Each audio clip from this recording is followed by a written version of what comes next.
So, welcome back to the Two Bartys Award Show. We are getting to the sharp end now. Car of the Year is in touching distance, but we've got 4 or 5 more awards to go before we get to that Car of the Year. Now, getting our crystal balls out, we are going to jump to our most anticipated new model for 2021. So that's a vehicle that has yet to be released in the marketplace, but it's one that's so close. It is, we can almost sense it right now in the marketplace. And the nominees for the most anticipated model of 2021 are the Lotus Evija, the Hyundai i20N, the Mach-E GT, and the Alfa Tonale. Toenail, as some cruel people are calling it.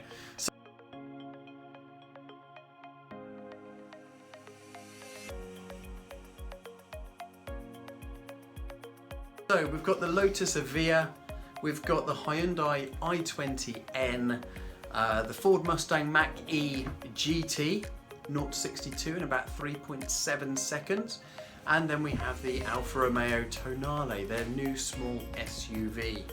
So, how do these stack up, James? I'm just going to cut to the chase. In first place, drum roll please, is the Lotus Evija. The Lotus Evija wins with 8 points out of a possible 10. Second place is the Alfa Romeo Tonale. Third place is the Hyundai i20N, and in fourth place, it's no great shame to come into fourth place in this company, but the Mustang Mach-E GT is in fourth place.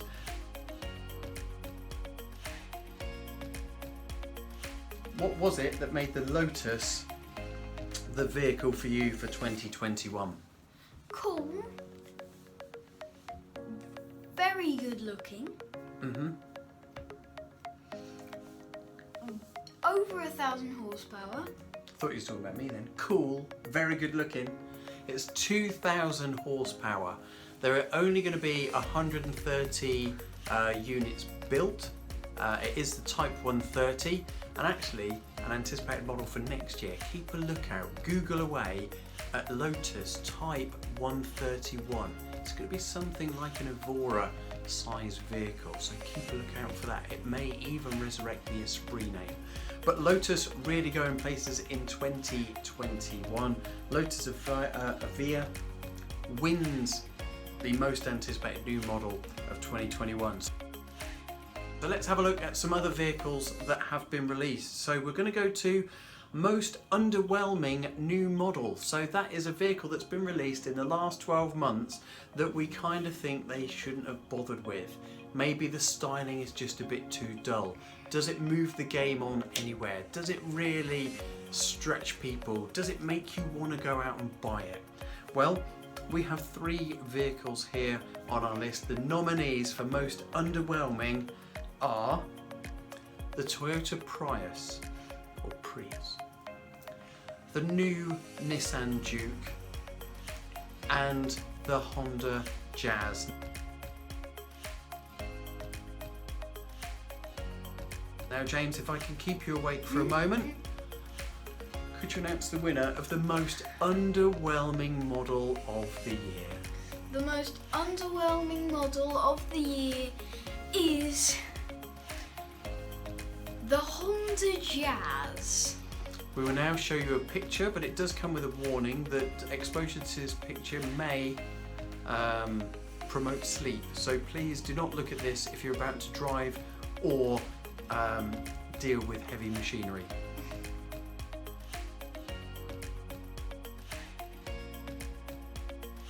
So the new Honda Jazz, they've tried to make it look a bit like an SUV because that's where the market is at the moment. They've even done an SUV version of the Honda Jazz, but I am sorry, it really doesn't work for me. It's very dull. I know they've got the clever seats in the back, but they've had those clever seats in the back for about the last 10 years, so it doesn't really go anywhere. And before you say it's a hybrid small car, again, couldn't care less. It costs about £20,000. It looks dull. There's nothing about this vehicle that makes me want to go out and buy one, let alone drive one. I'm really sorry, Honda, but for me, you've missed an opportunity to do something radical in the marketplace. So moving swiftly on before you all fall asleep, we're going to go the other way. We're going to go to the most transformational new model of 2020, and with these, the key thing to remember is it could be a previous winner of a most underwhelming new model. And if we'd have done this awards show, I am certain that the winner of this category would have also, several years ago, won the most underwhelming. Because for years I have detested this vehicle with a passion. Originally when it was launched, it was cool. Originally when it was launched, there were some really cool funky things about this vehicle that I liked, but over the years it got duller and duller and duller. It was painfully dull, and people still bought it, but generally it was pensioners because they thought it was a nice, reliable car. But now I can actually say, James, I would have one of these. The styling is spot on. It's still got a few quirks. It is a hybrid vehicle, predominantly in the UK. It will be a hybrid. But before we get to what is possibly our most transformational model of the year, let's have a look at some of the other nominees. Now, we have the 2021 Renault Megane. It is going to change its nature a little bit, become a bit more of an SUV and go full electric. There are pictures appearing as we speak. The next is the new Ford Kuga. It's gone from a utilitarian looking Tonka toy to something a bit more sleek and stylish, and not to mention all of those different powertrains that are available. James still looks bored from the previous category. Yep. The third one in this category is the Toyota Yaris. So the new Toyota Yaris. But James, which one wins the category?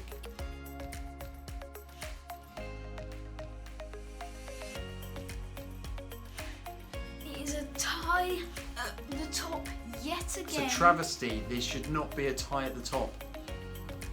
Between the Renault Megane 2021 and the Toyota Yaris. Now, you can put something in your comments below, but I am going to rip up the form book. We are nearly at the end, and I am going to say, as founder member of the two Bartys, the winner of this award, based on the fact that for the last 10 years, the Yaris has been the dullest car in the world. The new Yaris has got to be the clear winner of this segment. What do you say?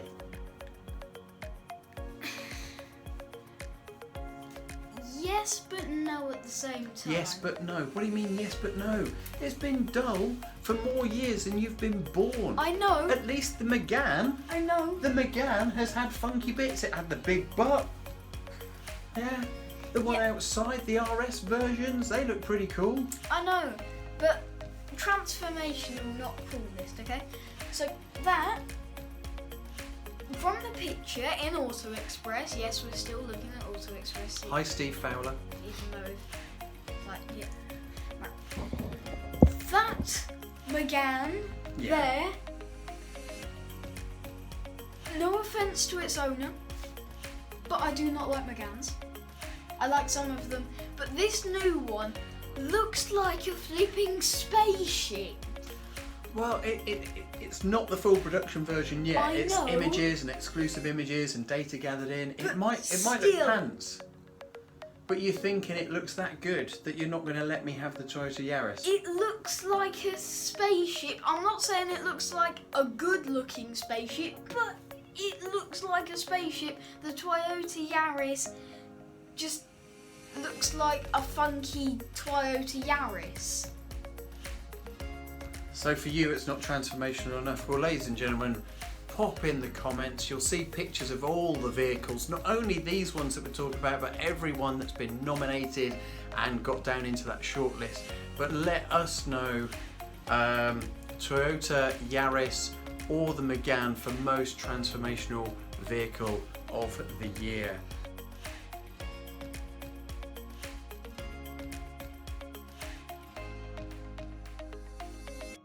Okay, so we've covered most anticipated, most transformational, most underwhelming. We come to well, we're just 3 away.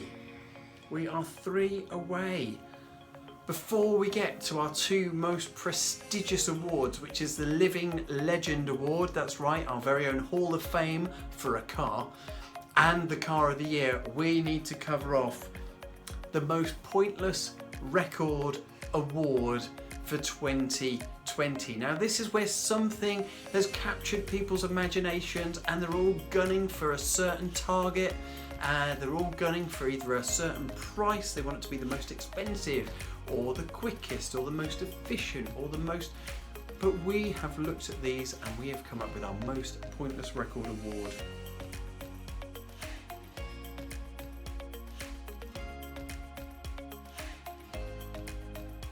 Now,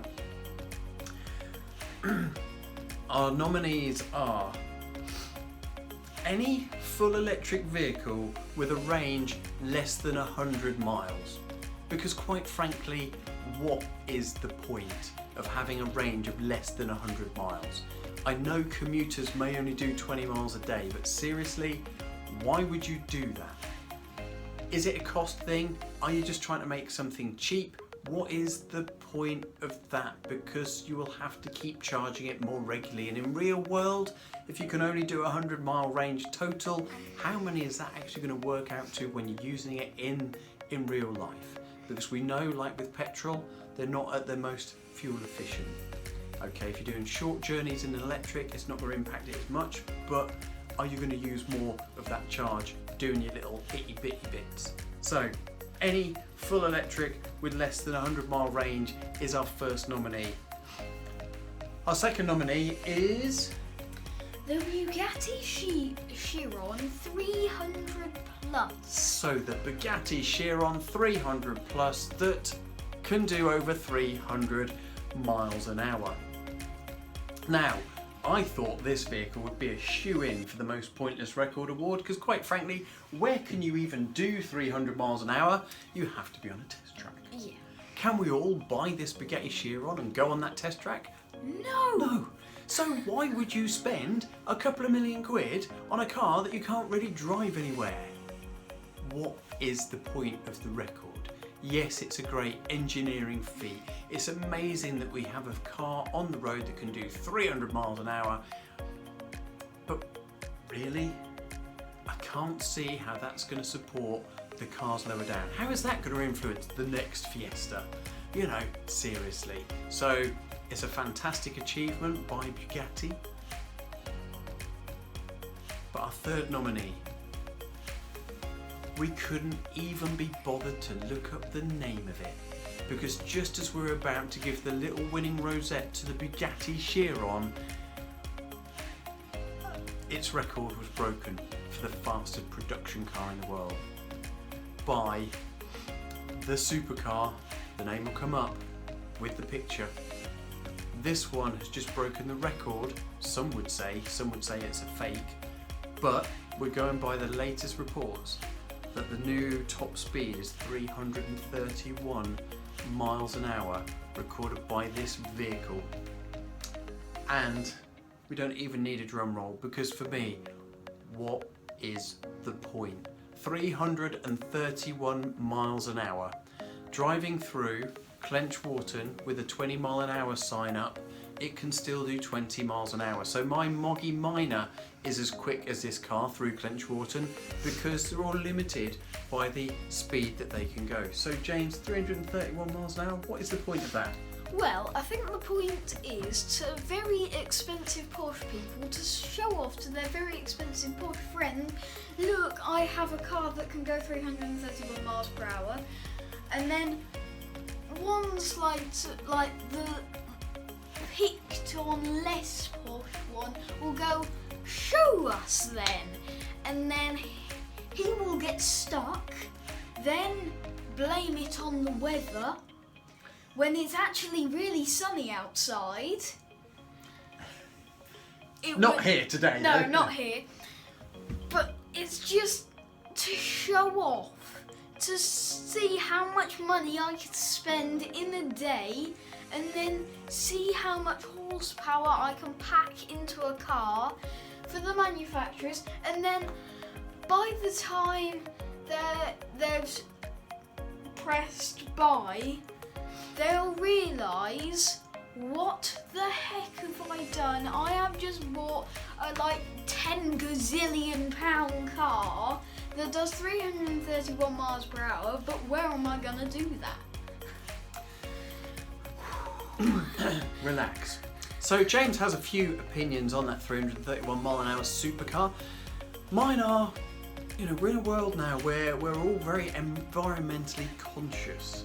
So surely there should come a point where we go, that's great. We love the internal combustion engine here at the two Bartys. We have 4 vehicles with internal combustion engines, but even we have been discussing if we have to change, say, our second Mini, our 2005 BMW Mini, we would look at getting the next generation Mini Electric. We still like the Mini, and the next generation Mini Electric is reported to be about the same size as our Mini. We don't need anything bigger, but that would be electric, and that would suit the journeys that my wife does. She does local journeys. If we go for a longer drive, we take my work car. So there's kind of an argument there that, is there a point to these vehicles? Now, engineering, aerodynamics, all that sort of thing, I understand that totally.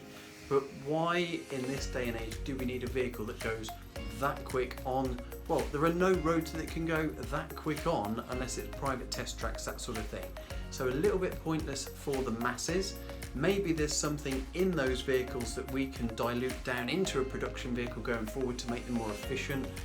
But for now, the most pointless record award goes to the car that we can't even be bothered to name. It's that 331 mile an hour supercar.